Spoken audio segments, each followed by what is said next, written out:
سلام كما يتعلو كبرى تخطات فنو إيري تي في نلومي سولس 24 مسكرم قطر استرالوه زينا ومستندو حيزنا لكم قريبنا لنا نمكتال لكم بخبر زعدم الشام تولدي بغنطاتو فيلم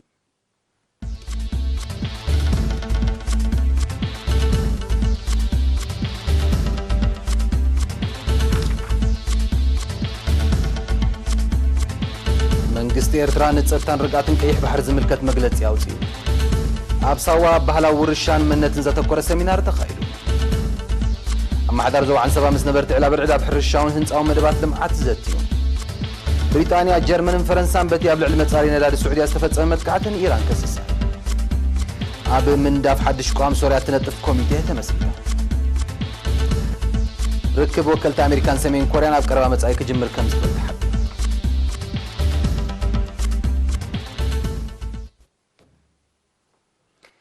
መንግስት ኤርትራ መርገጽን አመለኻኽታን ሀገር ኤርትራ ኣብ ጸጥታን ርግኣትን ቀይሕ ባህሪ ዘነጽር መግለጺ ትማሊ 23 መስከረም አውጽዩ ሲዒቡ ይቐርብ ቀይሕ ባህሪ ኣዝዩ ስትራቴጂያዊ ማያዊ መስመር ዓለምና ከም ምዃኑ መጠን ጉዳይ ጸጥታውን ርግኣቱን ዓብዪ ዞባውን ዓለማውን ኣርእስቲ እዩ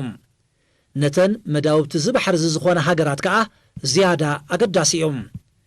ምስ ጂኦፖለቲካዊ ኣገዳስነት ቀይሕ ባህርን ዝተፈላለየ ዓለማውን ዞባውን ምሕቋናትን እቲ ጉዳይን ክብደቱን ዘይከሓድ ኮይኑ ንዘላቒ እሙን ርግኣት ናይዚ ኣህጉራዊ ማያዊ መገድዚ ናይ ሃገራት ዝገማግም ኣበርክቶ ወሳንን መተካእታ ዘይርከበሉን እዮም ዘድምዕ ጥሙር ጉልበት ምፍጣር ድማ ምስ ንጹር ስትራቴጅን ውርፁፅ ውጥንን ግዜን ዕቱብነትን ጸጋታትን ይሓተት ኣብ ነንበይኖም እዋናት ክፍቶኑት ጸንሑ ምውስዋሳት እንተላይ ኣብ ዝሓለፈ ቀዳመ ሰናብቲ ብገለ ሃገራት ቀይሕ ባህሪ ኣብ ጅዳ ዝተኻየደ ሓበራዊ ልምምድ ከዓ ናብቲ ሸቶ ዝዓሎም እዮም መርገጽን ኣመለኻኽታን ኤርትራ ኣብዚ ሓበራዊ ሸቶ እዚ ኣብ 21-22 ሚያዝያ ናይዚ ዓመት እዚ ኣብ ጅዳ ስዑድ ዓረብ ኣብ ዝተጋብአ ዞባዊ ዋዕላ ተነጺሩ እዩ ንምዝኽኻር ዝኣክል ሕመረት መትከላት ኤርትራ ኣብ እተሓሕዛ ሰላምን ርግኣትን ቀይሕ ባህሪ ከም ዝስዕብ እዮም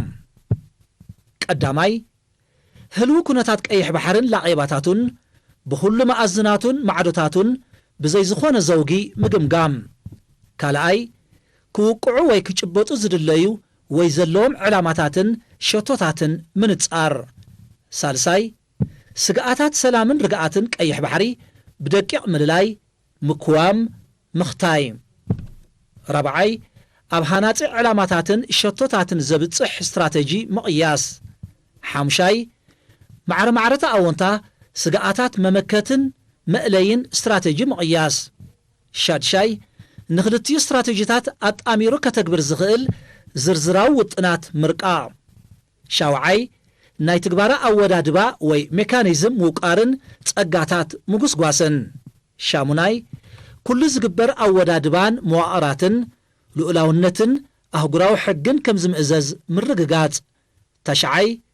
ኩለን ዝምልከተን ሃገራት ናይ ባዕለን ብቑዕ ትካላት ምክልኻልን ሓይሊ ባሕርን ብዘይ መተካእታ ከም ዝሃንጻ ምግባር ዓስራይ ኪኖ ዘቤታዊ ዓቕምታትን ብቕዓትን ዝኾነ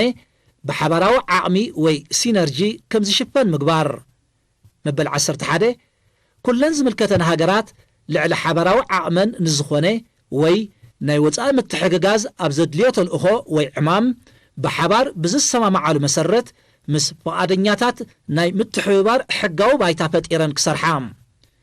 መበል 12 ንኹሉ እዚ ተዘርዚሩ ዘሎ ነጥብታት ብሞያውነት ዘጽናዕ ኣካላት ምቋም ሚኒስትሪ ዜና 23 መስከረም 2019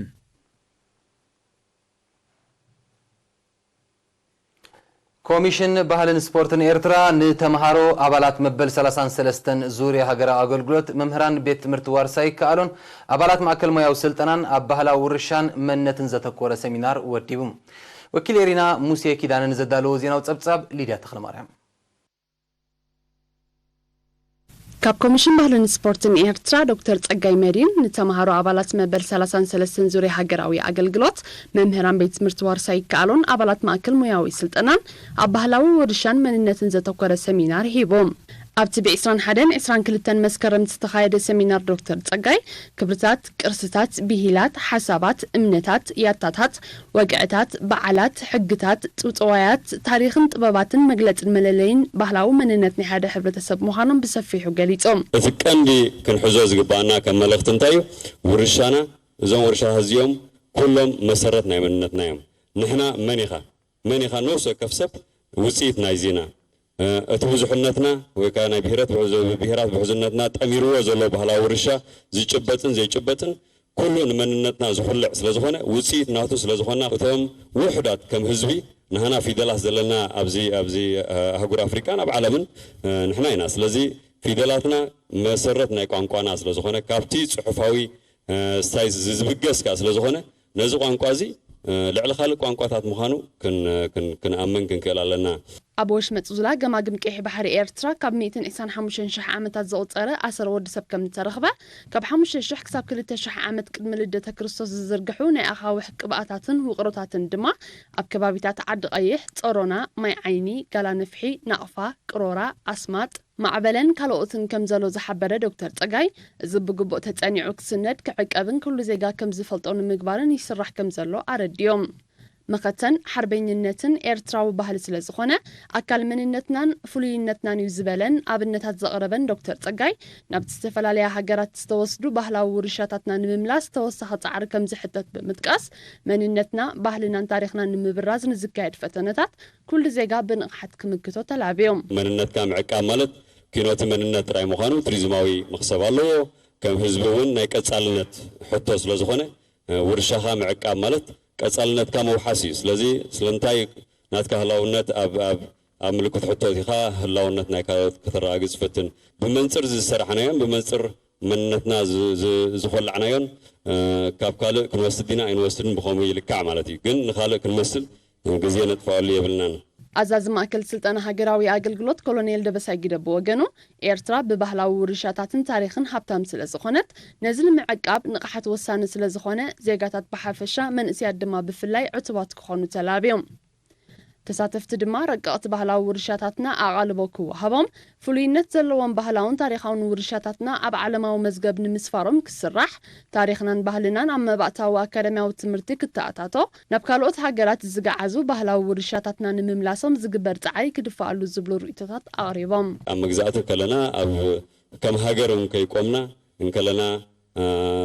ካልኦት ናይ ስነ ጥንቲ ኪላታትን ባዕዳውያንን ኣብ ሃገሮም ዝወሰድዎ ቅርስታት ተመዝጊቡ ክመጽእ ሕጊ ኣሎ ሕጊ ናይ ዩኔስኮ ኣሎ ሕጊ ናይ ዓለም ኣሎ ብኡ መገዲ ክመጽእ ክስርሓሉ ካብ ሕጂ ተስፋ ገብር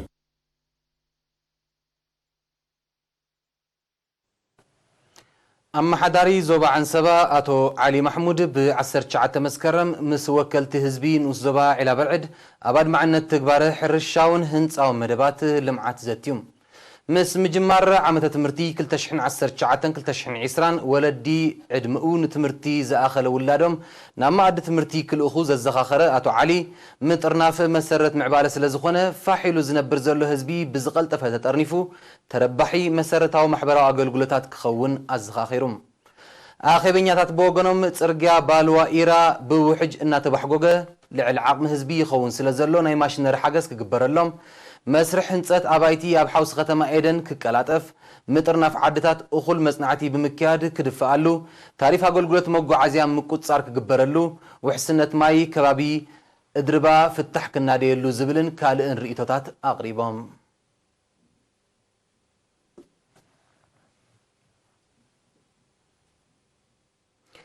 ዞባ ደቡብ ኣብ ሃገራዊ ፌስቲቫል 2019 ዘቕረቦ ትሕዝቶ ባህልን ያታዊ ውርሻታትን ንምብርባር ድርኺ ዝፈጥር ምንባሩ ተገምጊሙ ወኪል ኤሪና ፊልሞን ትካቦን ዘዳለው ዜናዊ ጸብጻብ ዳናይት ገብረ ህይወት ዞባ ደቡብ ካብ 22 ክሳብ 26 ነሓሰ ኣብ ዝተኻየደ ሃገራዊ ፌስቲቫል ዘቕረቦ ኣብ መጽናዕትን ስነ ጥበባዊ ምህዞታትን እተመርኮሰ ትሕዝቶ ባህልን ያታዊ ውርሻታትን ሕብረተሰብና ብዕምቆት ንምብርባርን ንምዕቃብን ድርኺ ዝፈጥር ምንባሩ ብ20 መስከረም ኣብ ከተማ መንደፈር ኣብ ዝተኻየደ ገምጋም ተሓቢሮም ብኮሚቴታት ዘቐረበ ጸብጻብ ሳላ ሓያል ተበግሶን ውህደትን ነቲ ሓደጋ ምጥፋኣን ጸላሊዎ ዝጸንሐ ያታዊ ወግዕታት ናውትታትን መሳርሒታትን ተፈቲሹ ንምርኢት ከም ዘቐረበ እዚ ድማ ውጽኢታዊ ምንባሩ ኣነጺሩ ምርኢት ያታዊ ትልሂትን ሙዚቃን ኣብቲ ዞባ በብኸባቢኡ ዝፅወቱ ባህላዊ ትሕዝቶ ዘለዎም ደርፍታትን ዜማታትን ኣዋሃሂዱ ክቐርብ ምኽኣሉ ብልጫ ከም ዝነበሮ ክበርህ እንከሎ ኣብ መጻኢ ሕፅረት ክኢላታት ተላሃይትን ሙዚቀኛታትን ንምፍዋስ ተበግሶታት ክውሰድ መዘኻኸሪ ቀሪቦም ዋና ዳይሬክተር ክፍሊ ባህልን ስፖርትን ኣቶ አብርሃም ዮሐንስ ኣብ ዝስምዖ ቃል ኣብ ፌስቲቫል ብደረጃ ዞባ ደቡብ ዝቐርቡ ምርኢታት ተወዳደርትን ንነጋድያን ዝመሰጡን ምንባሮም ብምጥቃስ ባህላዊ ፍርያት ዞባ ኪንዮቲ ኣብ ቀጽሪ ኤክስፖ ዝቐርብ ምርኢታት ኣብ ካልኦት ኣጋጣሚታት ንህዝቢ ምቕራቦምን ብቪድዮ ክሊፕ ንምዝርግሖምን ይስራሓሉ ከም ዘሎ ገሊጹ ቁጽሪ ሞያውያን ሙዚቃ ብምስሳን ኣብ ኩለ ንኡሳን ዞባታት ናይ ስነ ጥበብ ጉጅለታት ዝምስረታሉ ባይታ ተፈጢሩ ምህላው ዝሕብር ኣቶ አብርሃም ቀጻሊ መጽናዕቲ እናተገብረ ባህላዊ ፍርያት ንምሕያል ጻዕርታት ከም ዝካየድ ኣፍሊጡ ጸሓፊ ትግደፍ ዞባ ደቡብ ወይዘሮ ኣመተ ንጉሰ ድማ ባህሊ ኣብ ምዕቃብ ሃገራዊ መንነት ልዑል ተራ ስለ ዘለዎ ሕብረተሰብ ያታዊ ባህሉን ክብርታቱን ዓቂቡ ናብ ወለዶታት ንኸሰጋግሮ ተራን ኣበርክቶን ኣብቲ ዓውዲ ዝነጥፉ ሞያውያን ክዓዝዛ ዘኻኺራ ዞባ ደቡብ ኣብ ሃገራዊ ፌስቲቫል 2019 ብያታዊ መሳርሒታት ሙዚቃን ኣዳራሽ ምርኢትን ቀዳመይቲ ብምርኢት ያታዊ ትልሂትን ሙዚቃን ድኮና ኣባይትን ከዓ ሳልሰይቲ ከም ዝወፀት ይዝከር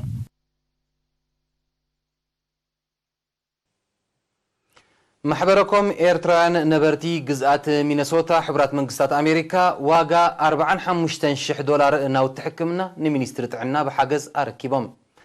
እቲ ዝተለገሰ ናውቲ 84 ዓራውቲ 140 ፍርናሽ 120 አንሶላን 120 ፒጃማ ማለት ክዳን ተሐከምቲ ክልተ መቋፀር ህርመት ልብን ጸቕጥ ደምን ከምኡን ካልእ መሳርሒታት ዘጠቃለለ እዩ ኣብ ሃገራዊ ኮርፖሬሽን መድሃኒትን ናውቲ ሕክምናን ኤርትራ ሓላፊ መሸጣን ምክፋልን ኣቶ ዮሴፍ ባህልብን ኤሪና ብዝሃቦ ሓበሬታ ነበርቲ ሚነሶታ ንዝወሰዶ ተበግሶ ድሕሪ ምስጋን እቲ ብሓገዝ ተረኺቡ ዘሎ ናውቲ ኣብ ኩለን ዞባታት ናብ ዝርከባ ትካላት ጥዕና ክዕደል ምዃኑ ኣፍሊጡ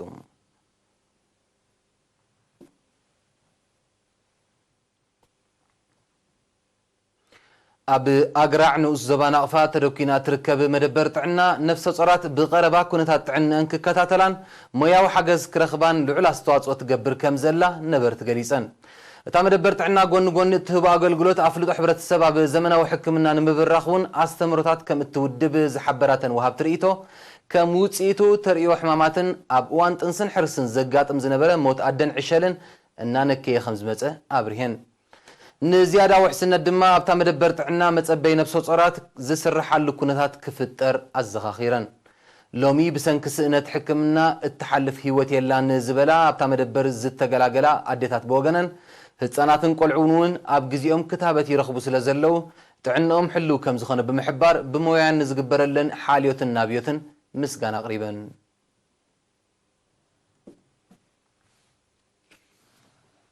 ክቡራት ተዓዘብትና ኣህጉራዊ ዜና ሒዘ ድሕሪ ዛ ትፅዑ ሓፃረ መሰጋገሪት ክምለሰኩም እየ ምክትታልኩም ክፅሉ ደጊመ ብኽብሪ ዕድም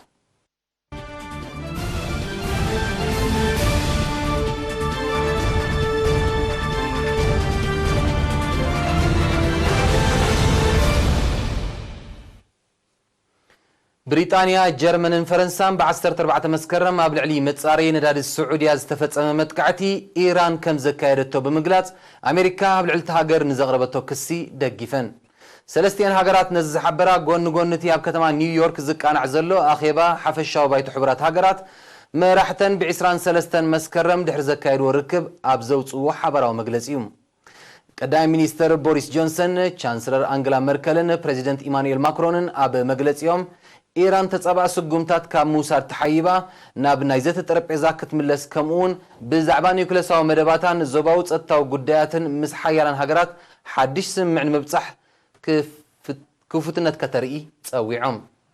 እንተኾነ ግን ጸሓፊ ጉዳያት ወጻኢ ኢራን ማሕሙድ ጃቫዝ ዛሪፊ ኣብ ናይ ትዊተር ሕሳቡ ኣብ ዝለጠፉ ሓበሬታ ናብ ሓድሽ ስምምዕ ንምብጻሕ ዝዓለመ ዝርብ ክካየድ ኢራን ከም ዘይተቐበሎ ብምንጻር ኤውሮጳውያን መሻርክቲ ነቲ ኣብ 2015 ዝኣተወ ስምምዕ ኣብ ምትግባር ከም ዝፈሸላ ወቂሱም ኣብቲ ስምምዕ ዝኸተመ ሃገራት ኤውሮጳ ፕሬዚደንት ዶናልድ ትራምፕ ካብቲ ስምምዕ ድሕሪ ምስሓቡ ተላዒሉ ዝነበረ ምትፍናን ንምህዳእ ተጻዓርታት ከካይዳ ምጽንሐን ይፍለጥ ይኹን እምበር ተረርቲ እገዳታት ኣሜሪካ እቲ ዝድለ ቁጠባውን ንግዳውን ሽርክነት ምስ ኢራን ካብ ምክያድ ዓጊትዎን ብምህላው ነቲ ምስ ኢራን ዝተበጽሐ ስምምዕ ንምትግባር ከቢድ መሕልኻ ገጢሞን ከም ዘሎ ይግለጽ ኢራን ንጻውዒት ኣሜሪካን ሃገራት ኤውሮጳን ከም ዘይተቐበሎ ትገልጽ ብምህላዋ ድማ ምትፍናን ኢራንን ሃገራት ምዕራብን ናብቲ ቅድሚ 2015 ዝነበሮ ክምለስ ከም ዝኽእል ምስቲ ዞባ ቅርበት ዘለዎም ተንተንቲ ይሕብሩ።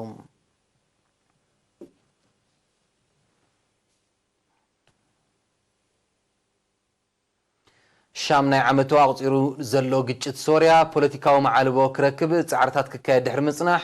ኣብ ምንዳፍ ሓድሽ ቅዋም እትነጥፍ ኮሚቴ ከም እተመስረተት ዋና ጸሓፊ ሕቡራት ሃገራት አንቶኒዮ ጉተረሽ ብ23 መስከረም ኣኼባ ሓፈሻዊ ባይቶ ሕቡራት ሃገራት ኣፍሊጦም።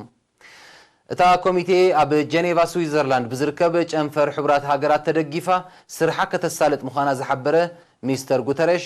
ንግጭት ሶርያ ፖለቲካዊ ማዓልቦ ኣብ ምምጻእ ልዑል ደገፍ ከም ዝህልዋ ዘለዎ እምነት ገሊጹ። ዋና ጸሓፊ ሕቡራት ሃገራት ኣብ መግለጺኡ እታ ኮሚቴ ኣብ ዝመጽእ ሳምንታት ናይ ፈለማ ርክባ ከም እትካይድ እውን ኣነጺሩ። ግጭት ሶርያ ፖለቲካዊ ሰላማዊ ማዓልቦ ንኽረክብ መራሕቲ ሩስያ፣ ቱርክን ኢራንን ዝሓለፈ 16 መስከረም ኣብ ከተማ አንካራ ተራኺቦም ከም እተዘራረቡ ይፍለጥ። እቶም መራሕቲ ካብ መንግስቲ ሶርያ ተቃወምትን ነፃ ወገናትን ዝተዋጽኡ ኣባላት ዝሓቆፈት ኣብ ምንዳፍ ሓድሽ ቅዋም ሶርያ እትነጥፍ ኮሚቴ ክትቀውም ከም እተሰማምዑ ድማ ይዝከር። መስርሕ ምንዳፍ ሓድሽ ቅዋም ኣብ 2020 ወይ እውን 2021 ኣብ ሶርያ ክካየድ ከም ዝኽእል ንዝግመት ምርጫ ባይታ ከጣጥሕ ልዑል ተስፋ ተነቢሩሎም። እንተኾነ ግን ጉዳይ ሶርያ ብሰፊሕ ግዳማዊ ምትእታው ኣንፈቱ ስሒቱ ብምህላው እታ ኮሚቴ ክሳብ ክንደይ ኣድማዕ ውፅኢት ከም ዝህልዋ ንግዜ ዝግደፍ ግድል ምዃን እዮም ምስቲ ጉዳይ ቅርበት ዘለዎም ተንተንቲ ዝእምቱ።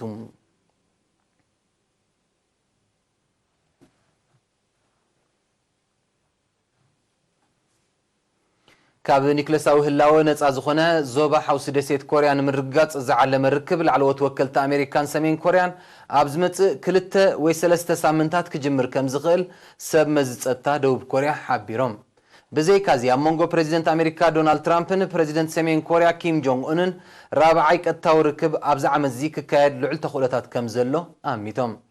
ሰብ መዝጸታ ደቡብ ኮርያ ነዚ ዝድግፍ ዘቕረብዎ ጭብጢ እኳ እንተዘየለ ፕሬዚደንት ኪም ጆንግ ኡን ቅድሚ ዝኾነ ተወሳኺ ርክብ ምስ ፕሬዚደንት ትራምፕ ምክያዱ ናብ ከተማ ቤይጂንግ ብምብጻሕ ምስ ፕሬዚደንት ቻይና ርክብ ከካይድ ከም ዝኽእል እዮም ጠቒሶም ዘለዉ። ሰብ መዝጸታ ደቡብ ኮርያ ነዚ መግለጺ ዝህቡ ዘለዉ ፕሬዚደንት ደቡብ ኮርያ ሙን ጃኢን ሎሚ 24 መስከረም ብቐንዱ ኣብ ጉዳይ ሰሜን ኮርያ ዝካየድ ዲፕሎማስያዊ ዝርርብን ዘተኮረ ርክብ ምስ ፕሬዚደንት ትራምፕ ኣብ ዘካይደሉ ዘሎ እዩ። ክልቲኦም መራሕቲ ተወሳኺ ርክብን ዲፕሎማስያዊ ጻዕርን ኣብ ጉዳይ ሰሜን ኮርያ ብዛዕባ ዝህልዎ ውጽኢትን ትጽቢታትን ከም እተዘራረቡ እዩ ዝቃላሕ ዘሎም።